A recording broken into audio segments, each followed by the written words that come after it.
અને એટલે છરી મારનારાઓને સંઘવી ઉપર વિશ્વાસ છે કે આ સંઘવીના રાજમાં મરા એટલી છરીઓ મારો, 50,000 જામીન થઈ જાય, 20,000 જવા દેશે, 10,000 ઘરે મૂકી જશે.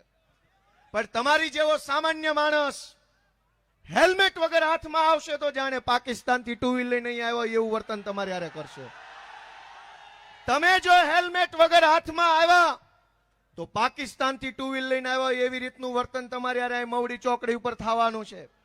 પણ છરી મારનારા લોકો, કુહાડી મારનારા લોકો, બેનો દીકરીઓનું ખૂન કરનારા લોકોની હર્ષશક્તિ ઉપર ભરોસો છે કે આ અમને બચાવી લેવા દોસ્તો, દિલ ઉપર હાથ રાખીને વિચારો કે આ છરી મારનારાઓની હિંમત વધી છે એ ગુજરાત માટે વ્યાજબી છે કે ગેરવ્યાજબી છે?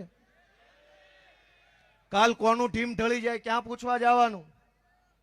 2 પોટલી ગમે એ મારી જાય, છરા તલવારો લઈને ખુલ્લા રોડે રખડવા માંડે છે કે જે હાથમાં આવે ને મારું.